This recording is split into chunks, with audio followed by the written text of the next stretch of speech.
Once upon a time, in a quaint village nestled amidst rolling hills and lush forests, there lived a young girl named Himabari. She was an adventurous and inquisitive soul, always seeking new experiences and discoveries. But what set her apart from the other children in the village was her unyielding fascination with the natural world. Himabari spent her days exploring the woods, studying the flora and fauna, and listening to the whispers of the wind. Her curiosity led her to know the secrets of every plant and animal that called the forest home. She was, in every sense, a child of the wilderness. One warm, golden morning, as the sun cast its radiant beams upon the village, Himabari set out on one of her explorations.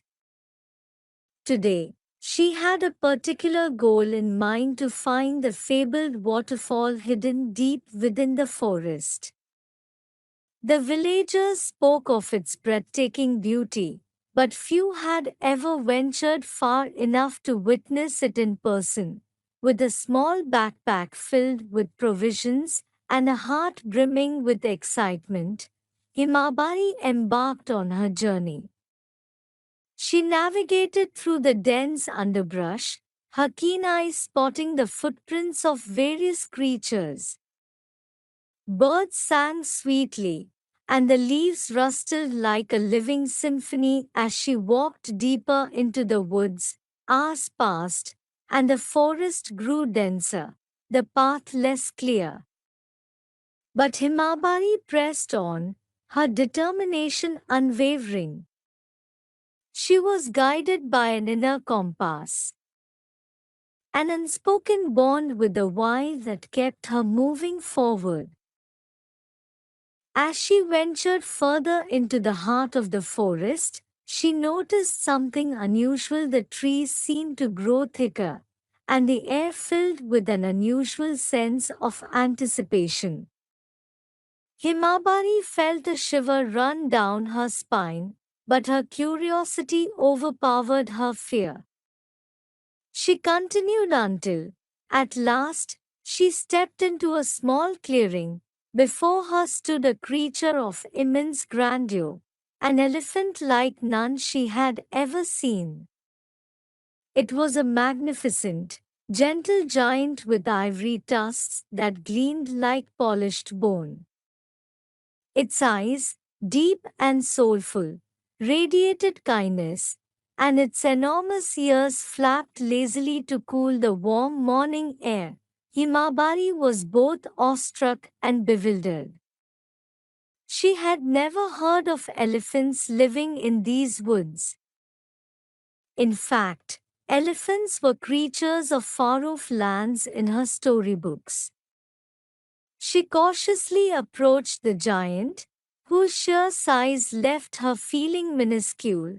As she drew nearer, the elephant lowered its head and let out a rumbling, contented purr.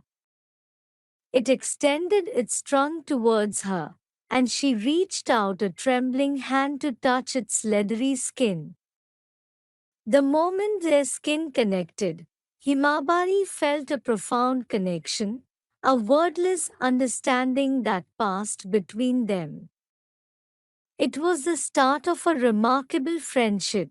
Over the days that followed, Himabari and the gentle giant became inseparable. She named him Bhumi, a name that meant earth in her village's language, for he seemed to embody the spirit of the forest. Together, they explored every corner of the woods, forging a bond that transcended words. Himabari discovered that Bhumi had been living in these woods for years, a lone wanderer who had somehow strayed far from his distant homeland. He had been living a peaceful life, disconnected from other elephants but deeply connected to the land he now called home. Their days were filled with wonder. Bhumi would use his powerful trunk to pluck fruits from the tallest trees, and they would share picnics by the sparkling streams.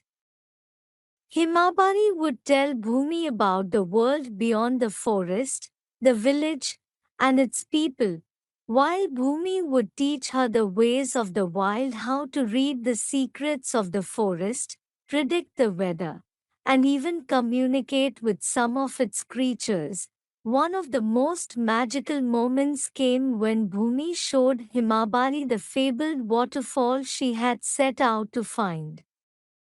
He led her through a hidden path, and as they stood before the majestic cascade, Himabari's eyes brimmed with tears of joy. The waterfall, with its crystalline waters and a symphony of crashing waves, was more beautiful than any story had described. As weeks turned into months, news of Himabari's extraordinary friendship with Bhumi spread throughout the village. Some were skeptical, others envious, but most were captivated by the thought of a young girl and a giant elephant living as kin in the heart of the woods.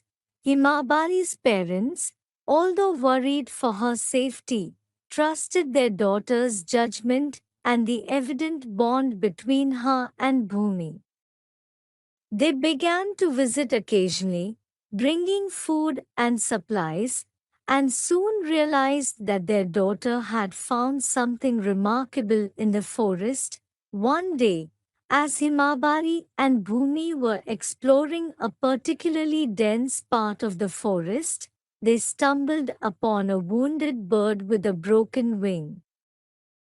The little creature was in obvious pain and unable to fly. Himabari, with Bhumi's gentle encouragement, decided to nurse the bird back to health.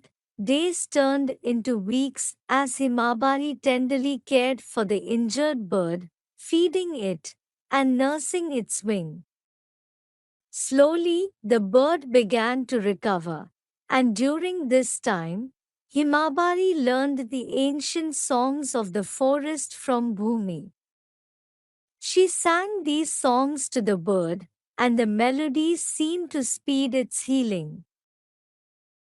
The villagers, now fully understanding the significance of Himabari's friendship with Bhumi, decided to create a sanctuary for him and other animals.